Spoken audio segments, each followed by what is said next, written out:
Hi everyone, welcome to today's webinar, Secure Yourself from Midnight Blizzard Attacks. My name is Emily Crouch and I am a marketing manager here at CoreView. Just while we wait for a couple of others to arrive, I can just walk you through our housekeeping rules for today's webinar. So if you do experience any technical issues today, then please just use the chat box and message me directly and I'll do my best to resolve those issues for you. This is being recorded and you will receive a follow-up email with the recording. So if any of your colleagues couldn't make it or you want to re-watch the session, then feel free to. And at the end, we are going to be doing a Q&A. So please drop your questions into the Q&A or into the chat box. So I'd like to introduce you to our speakers. So today we have John, who is our Senior Product Marketing Manager. And we also have Alberto, who is our Director of Product Management. I will kick it over to you, John. Thank you very much indeed. So very warm welcome to today's session, a look at Entra Apps and the extent really to which they, if we don't have visibility and proper management of them, they can expose an organization to cyber attack. In particular, we're going to look at how one nation state threat actor, Midnight Blizzard, mounted a cyber attack on Microsoft and on other corporations as well. And how they used Entra as part of that. That's important for two reasons. First, it's important because as we know, specialist nation-state exploits are quickly copied and adopted by the mainstream cyber criminal. But it's also important because it puts the spotlight on Entra and the extent to which Entra can be used as the infrastructural soft underbelly of Microsoft 365 from a security perspective. Okay, so myself and Alberto are going to kind of hopefully open up an active discussion on this. We'll look at some best practices for securing Entra apps, and in particular, Alberto is going to walk us through the Midnight Blizzard attack. Naturally, we're also going to take a look at how CoreView can help in addressing the potential exposure here. And best of all, there's even a free tool you can use to scan your Microsoft 365 environment that we'll tell you about right at the end. Okay, so let's get started. And I guess really the most sensible place to start here is considering how Microsoft 365 security has changed over time. Well, if you look back to the launch of Office 365, for example, in, I think it was 2010 or something like that, and the availability of Office applications and cloud versions of Exchange and SharePoint and OneDrive, you will readily appreciate and perhaps even remember what followed was a surge, a massive surge in email attacks, including, just as one example, 300% rise in ransomware attacks due to the, shall we say, emerging nature of email security back then. Now, of course, over time, Microsoft has added layers of security, advanced threat protection, detection and response capabilities, and with the emergence of SaaS as the platform of choice, this has led to increased credential vulnerability and identity level attacks. Of course, COVID had its impact. The global pandemic saw a massive rise in remote workers and has driven Microsoft 365 adoption, frankly, fostered and governance and security can really manage. And now we're seeing a rise in collaboration level attacks. I think some survey recently said that 94% of organizations have said they've experienced attacks in collaboration environments like Teams and SharePoint. And as an aside, in the UK, the cooperative food retailer, as some of you may know, was recently the subject of a massive cyber attack. And as it was trying to deal with that situation, it issued an emergency warning as the attack was playing out to its employees regarding the use of Teams and cameras, and regarding the possible presence of threat actors in meetings. Now, it's recovered its operational capability, and there's no public information suggesting Teams played any direct role in that compromise. But it's an illustration of the part that collaborative tools can play, and the notice that organizations are beginning to take of the potential for them to be part of an attack. Anyway, bottom line, there's upwards of 550 million daily Azure users, and Microsoft 365 Entra Apps is emerging as a latest form of attack vector. Okay, so, that's fair enough. We've taken a quick tour through history. We have an idea perhaps of what end-to-end Microsoft security should look like. Of course, we'll need access level security. So things like covering email, identity checks, data leak prevention and CASB controls, all that good stuff. But we need tenant level security across Microsoft's collaborative tools. That's assurance of the configuration of these core infrastructural components: Entra, Purview, Intune, Defender, a proper oversight in particular over those apps that are registered as part of the Entra Apps stack. And there's a reason for that, a very specific set of reasons. Why worry about Entra Apps? Well, first off, as many of you probably realise, there's an awful lot of them. Some are obvious to many of us here. Think about project management with Monday.com, or sales and management with Salesforce or HubSpot, or developer tools and apps. But many are not obvious, and organizations sometimes have thousands of Entra Apps. So that's the first thing, there's a lot of them. Secondly, however, they frequently have almost no visibility of these apps, or the owners of these apps, if indeed there are declared owners, or any vulnerabilities they might have, for example, expired secrets or certificate problems. So there's lots of these apps, there's almost no visibility of them, but there's another reason to worry about them too, or at least to take them into active consideration, and that is they frequently have powerful privileges that extend to controlling files, to accessing email and directories, privileges like permission to read and write to the corporate directory, the organization's crown jewels. And needless to say, cyber criminals know that organizations don't have control, don't have visibility over this, and so they're looking for ways to exploit the situation. For example, by searching for privileged apps, maybe creating new ones of their own to give themselves persistence once they've accessed a tenant, and also using techniques like, OAuth consent phishing, for example, to try and exploit the situation. Bottom line, if the results of this survey by Adaptive Shield are to be believed, criminals have plenty of opportunities to take advantage of privileged apps because the levels of permissions that are granted to them are potentially very high.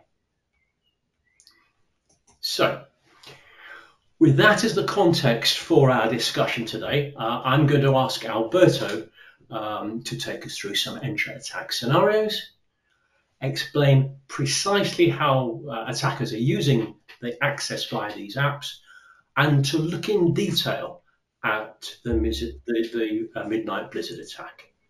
So, thank you for a moment. Will I just pass control across? Great.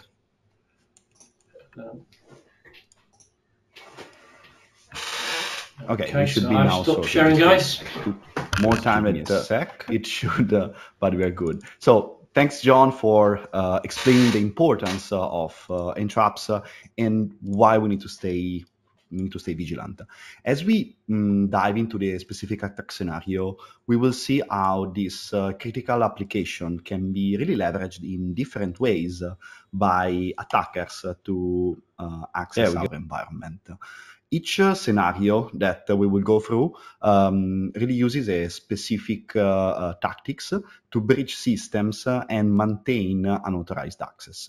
The first one that I want to focus on is called OAuth consent phishing. So let's see how that works. So it really starts with a non-admin account takeover. So the attacks in this time targets like those kind of users without any privileged roles, and they are often perceived as less risky because they don't have like admin roles, they don't have any rights to do like proper damage on the tenant. This initial breach can really be achieved in a number of ways, like phishing or exploiting weak passwords, and provides the hackers the first step into the tenant without really triggering any immediate alarm. At this point, once they have compromised a user account, the hackers have access to all the resources that that specific user has. And what they can do, they can basically create an application that act as on behalf of that user. What they can also do, and what they do in this specific attack scenario, is go ahead and use this kind of permission and the new app that they have created to list all the users, all the apps that are already available in the tenant. And this is a critical piece because the way they are going to escalate their attack level is going to be by basically mimicking an already existing application such as Calendly, Salesforce, NHR system, anything that it's already available in the tenant. So they create this malicious application that at that point won't have any won't access only to the initial user perimeter and scope. What they do is they go and do this kind of consent phishing. So they sent out all these permission requests to other users that they will recognize that the application is kind of already in place in their tenant, and by providing consent to that, the application will grow and grow and grow the amount of data that the attacker has access to. And this is really scary because it really flies under the radar because of two main reasons. First of all, in an organization, when you're not checking all the Entra applications that are created and all the new consent that are given, you wouldn't see any of those.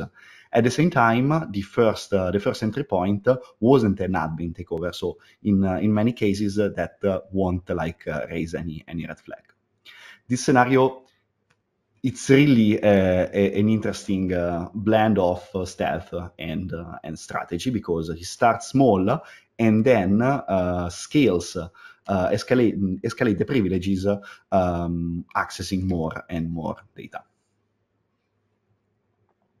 Having now explored how hackers can use a user account, I'd like to now pivot to a different scenario that is a perpetual account on admin accounts. So it starts similarly, but this time the target of the first step is an admin account. This breach is really severe because of the high-level permission and controls that the hackers will gain from day zero. Unlike previous scenario, what the hacker will do straight away is create an high privileged app. This way, it will be able to still log in the tenant and still be able to have access, to maintain access to the specific tenant, even if the first breach, the one on the admin account, will be discovered. this app, this application created, can have permission like privilege access read-write all, directory read-write all, or file read-write all, which really gives extensive control over the environment. When the attacker is removed from the tenant, because like this kind of attack is really high, is really much more risky, so it's easier to be spotted from all the CM and all the controls in place in an organization. The hacker actually still have access because they can log back to the kind of second back door that they have provided through Entra application. This scenario really illustrates the critical risk posed when admin accounts are compromised. Unlike non-admin accounts, the breach of admin accounts provides really a broader, more impactful ingress point. Now let's jump to the juicy part. So while the first two attack scenario are concerning, many of you might argue that they are really less frequent, successful in environments where we all have in place security defaults, conditional access policies, VPNs, multi-factor authentication, and all our employees are well trained to spot phishing emails without hesitation. Yet, the reason why Midnight Blizzard is really interesting is because it doesn't really rely on a user clicking on a phishing email or clicking a consent on a shady app consent request. The Midnight Blizzard is really a game changer. How does it work? So let's start from the very first step. We have an hacker that is using password spraying on weak accounts. So what they are doing is basically run kind of like those dictionaries that are available everywhere, where you can try like the most frequent password. And the accounts where those dictionaries and those most frequent passwords are really much more dangerous are test tenant. So they managed to gain access to a test tenant. It wasn't a production of any company. It was like a demo tenant. Let's say like a Contoso, just like all the one that we are playing with every day. So they got access to this legacy test account. Once they got access into this legacy test account, they have identified a specifically OAuth application with a service principal that has been previously granted elevated privileges in the corporate tenant by an administrator. So what does it mean? This specific application was deprecated, has been there forever, wasn't something that anyone was looking at. But for some kind of reason, an admin provided administrative role to that specific app in the corporate tenant. And you must be all aware of that, but Midnight Blizzard happened on Microsoft itself. So what the hackers have in their hand now is a legacy account in a dev tenant with an app that has a service principal in the corporate tenant. And this is where they really started their escalation. So first of all, they have created additional application. And the reason why they have done it is really similar to the previous scenario. So when hackers gain access to a tenant, they want to have different multiple entry points so they can be more resilient. So they created this application, but at this point, this newly created application didn't have anything to do with the corporate tenant. And at that point, they leveraged the old app, the one with the legacy, the service principal in the corporate tenant, to create a new admin. At this point, they used the admin itself to grant consent to all of those applications, and they have granted specifically the full access as app. And this allowed the hackers to gain control over the tenant mailboxing, all the mailboxes, and access all the sensitive communication. So I think this was pretty scary when it happened. And really, let me reinforce why it is and what happened here. No interaction with there was no single interaction with any user in the corporate tenant. This was mainly due to some kind of test application that was left there in a Contoso, in a test tenant that no one was actually looking for. So this is kind of happening more than what we could say, because we ran an analysis on all our customers, and looks like 17% of all the Entra Apps that Corby manages contain development-related identifiers, such as dev, test, QA, V1, old. And all of these tags, names, and identifier are really scary because they kind of tell a story where someone had to do a specific task, maybe was raised and was really something critical. So they went outside all the different security protocols and security procedure. And then admin say, okay, I will get you global admin at the moment. I will get you like administrative roles to that specific app at the moment. We will review it afterwards.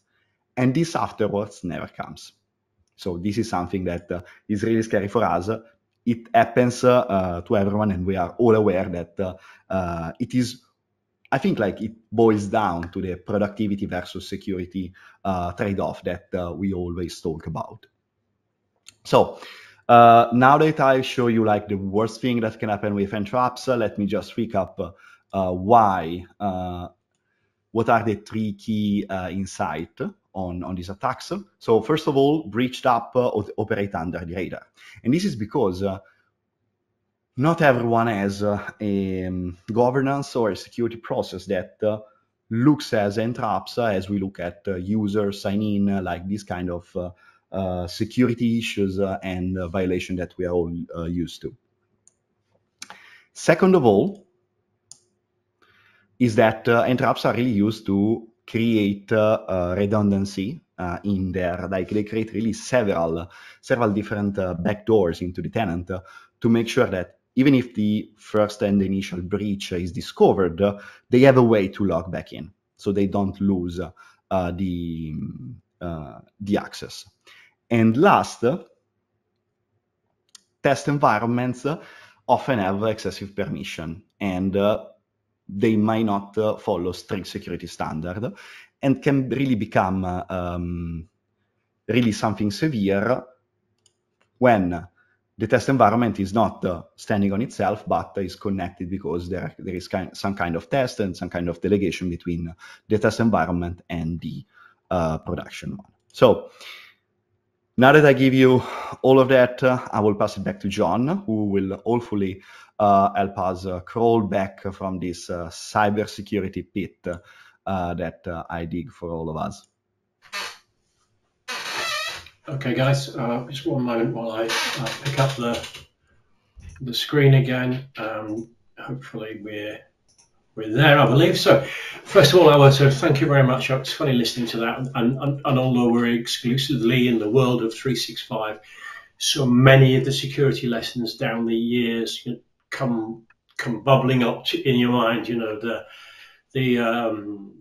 the poorly thought through test systems that have been put together in a hurry, probably under pressure to bring new apps to market or new business functions to market quickly.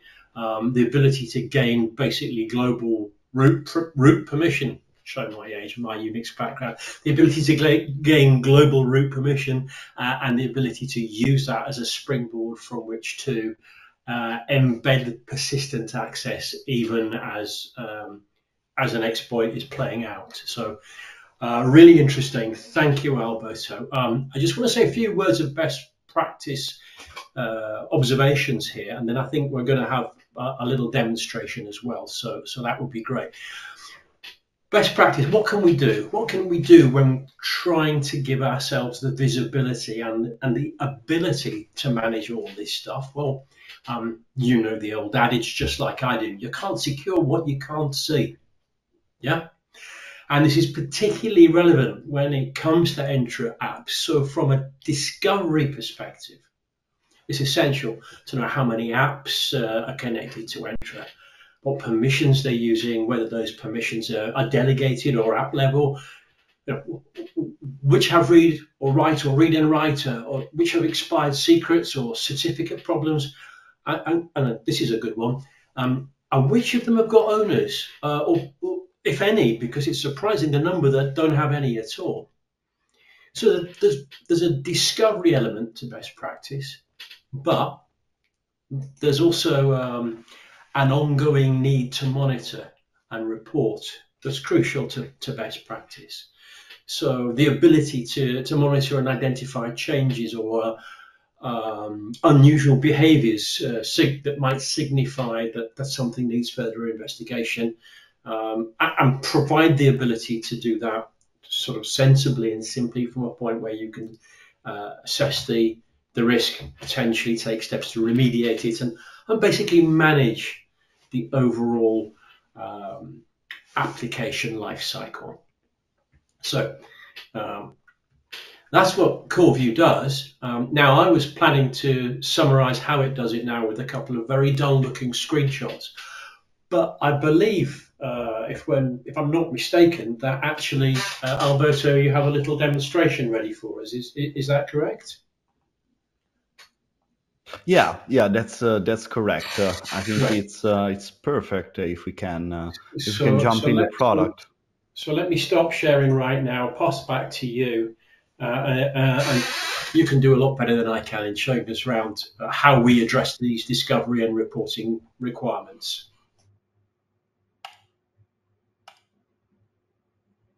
There we go. So this is CoreView for those one of you that didn't saw it before, and we are really starting from one of the main homepage of CoreView, which we reference it at Governance Center. So we can have over here we have an overall grade of how our whole tenant is performing based on a number of policies that CoreView provides out of the box. These policies are really meant to not only give you an assessment of what your security and governance posture is, but also to provide also remediation, so you can really have a continuous understanding of how your tenant is going. When it comes to Entra Apps, we have one of it's kind of my favorite use case, and I'm gonna deep dive into three main categories of policies that we have. We said many things in the past half an hour, and to me, when it comes to put in place a process that keeps you secure and keeps you compliant with enterprise application, your Entra Apps, you're gonna have to do two things. First of all, you can disable all the creation of enterprise application and all the consent for all the users. So everyone needs to go through a global admin, and that secures the environment, right? You put all the control in place on 1, 2, 3, 4 people, and they are gonna check on each specific application. But this is not really the best way to do it, because you're gonna swarm your IT team in charge of that, and no one will be able to do any work other than that. What you can do is go the other way, so enabling users to provide consent and to create apps, but at the same time have in place a tool, or anyway a process that constantly scans your tenant, your environment, to surface all the new application, all the application with high privileges, and all the service principal that are gaining more and more privileges, and maybe they change roles. And this is what our Entra App playbook is doing. Let's start with this one, maybe. Enterprise application assigned with directory read-write all permission. This was one of the permission that was leveraged in the Midnight Blizzard attack. So I can see here that I have 20 of those.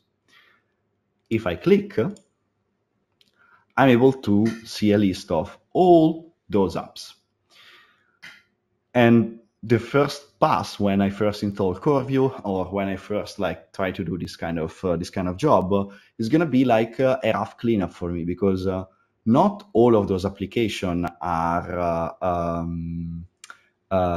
needs to go. Like many of those, like most of those, I'm sure that they have all the rights in place to be in the tenant, because they maybe are enabling Monday, Salesforce, like all these kind of collaboration tools.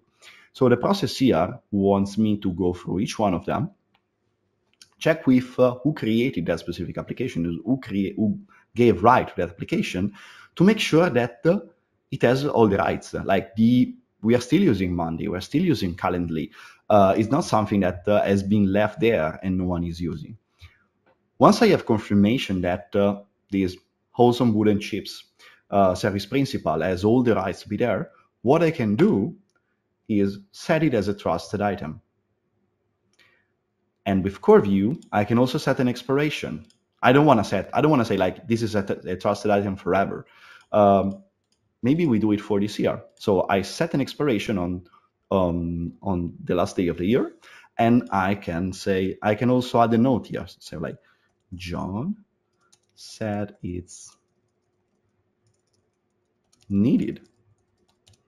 And at this point, I am no longer responsible for this application, because I basically have delegated the ownership and the responsibility of this specific application to the owner, which was John in this case.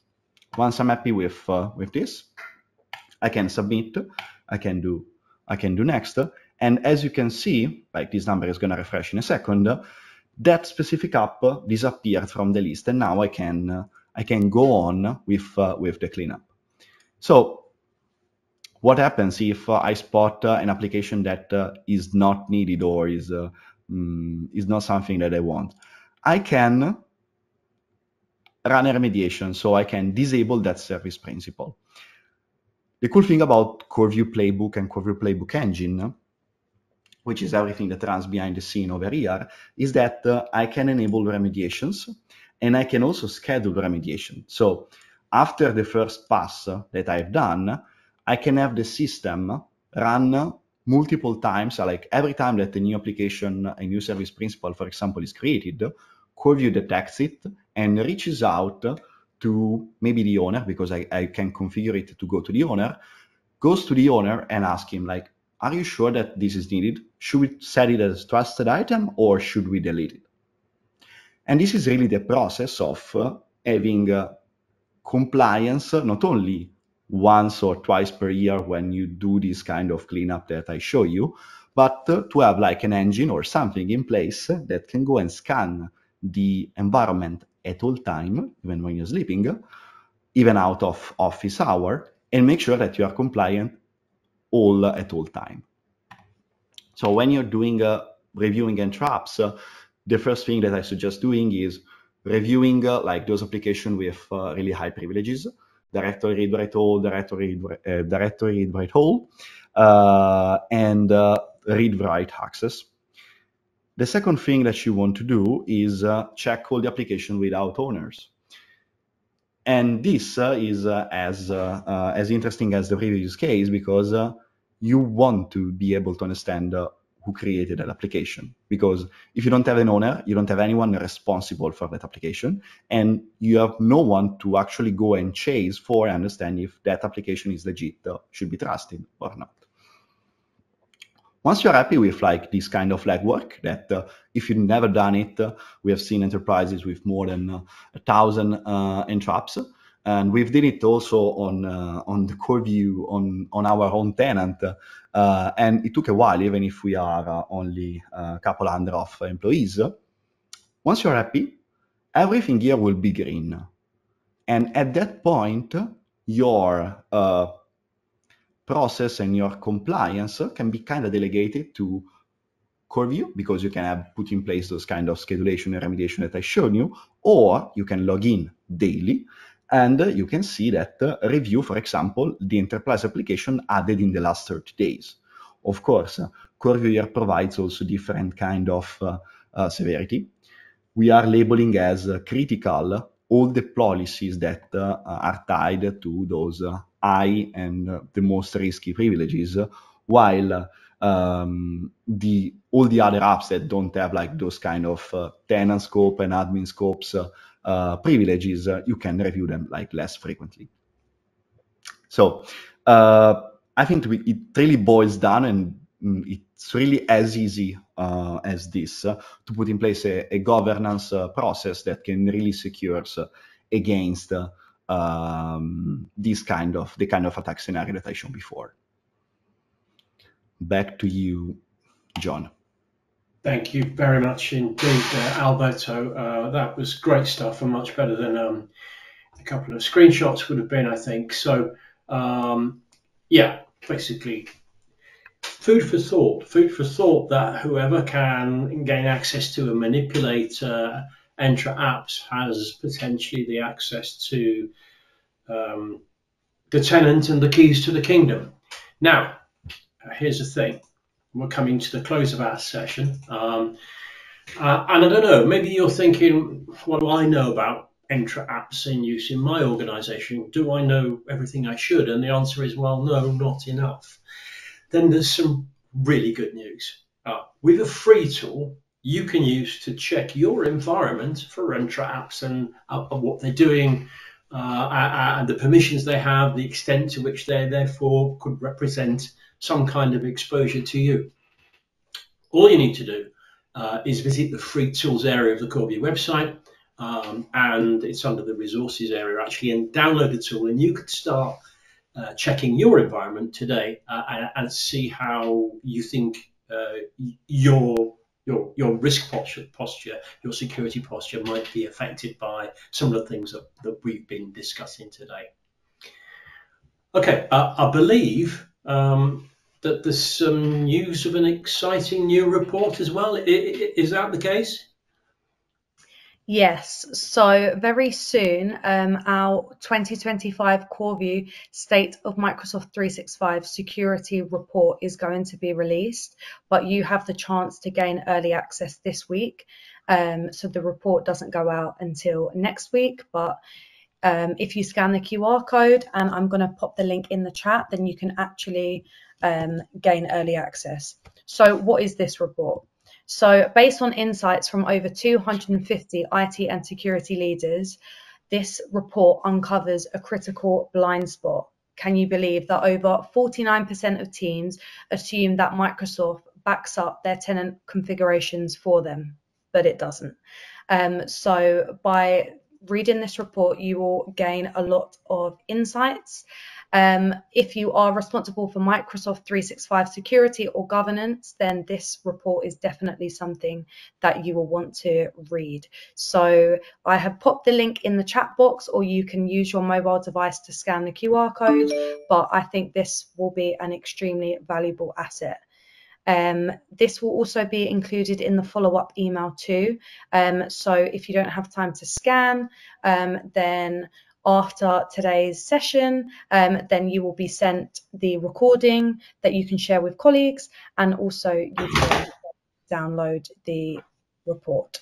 So thank you all for joining us today, and thank you so much, John and Alberto. It's been a very insightful session. But before we end the call, does anyone have any questions for our speakers today?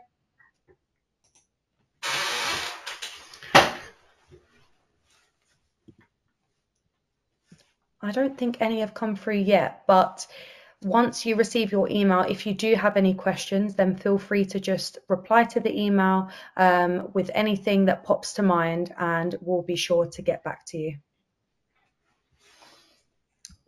Fantastic. Good. Thanks, all of you. We've actually just had one. So one of the questions is, how often should organizations validate Entra App setup? Ooh, do you want to take this, John, or shall I? I think you should, Alberto. Okay, fine. I mean, I think that we all seen that they can be so artful.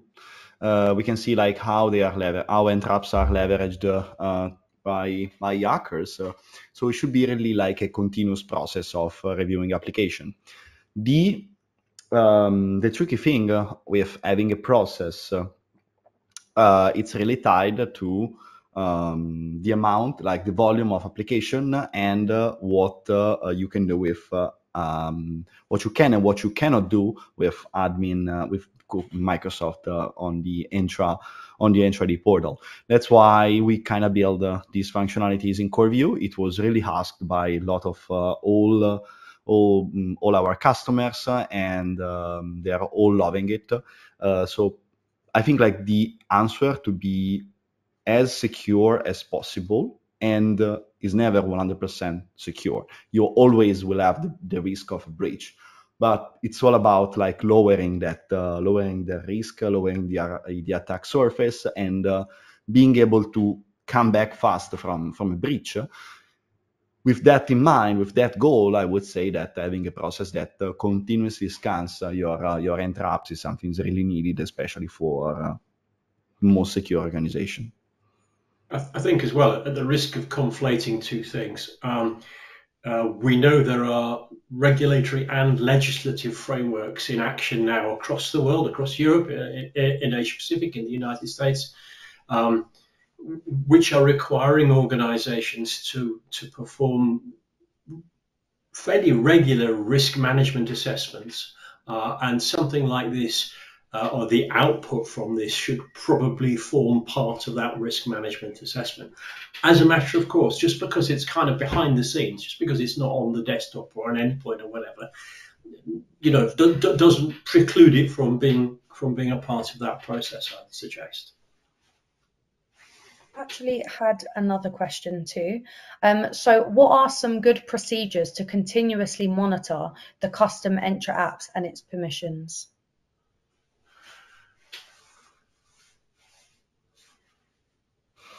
I would say what we shown. It's not about the tool that you choose. You can have custom PowerShell. You can build your own solution. You can have a workforce logging in and refreshing every second the admin center on Microsoft side.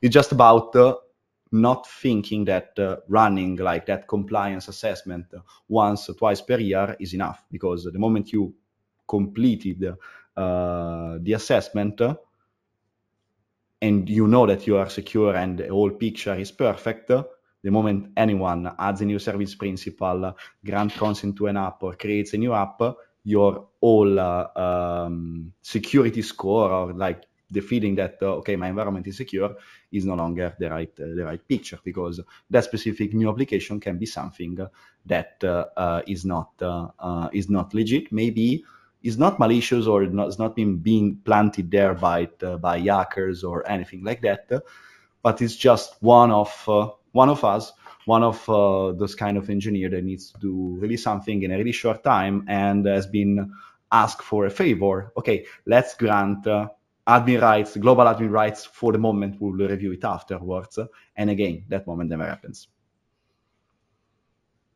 We've got another question. So how would organizations know if any of their custom Entra apps have been compromised if there are no detections set up for it? That's another interesting question. I think like when you're looking to that, like the two main thing that I would monitor is this sprawl of Entra Apps. As you seen, one of the most common technique is one. Now that I have access to your tenant because of a admin account that I breached or a user account that I breached, Entra Apps are really interesting because they don't trigger the alarm of creating user and stealing those kind of credentials, but they kind of fly below the radar if you don't have like a governance protocol on the Entra Apps, which up to last year was something which many organizations didn't, and looks like Microsoft itself didn't. So that can be something. And other than that, seeing again, monitor your Entra Apps, you will be able to see some kind of weird like phishing application, just like maybe a duplicate of a Calendly, Monday, or like those kind of really popular SaaS app with like maybe weird permission. Anyway, I think like it really boils down to this. Perfect. Well, thank you for your questions. If there's no more, we'll give it a minute to see if anyone has any more. Or if not, like I said, after the session, if anything springs to mind at all, then feel free to just reply to the follow-up email with the recording, and I'll make sure that someone answers your query straight away. I think that's it. But thank you so much, John and Alberto, so much. And hopefully we'll see everyone at the next webinar. Thank you. Thank you. Thanks all of you. Bye. Bye-bye. Bye.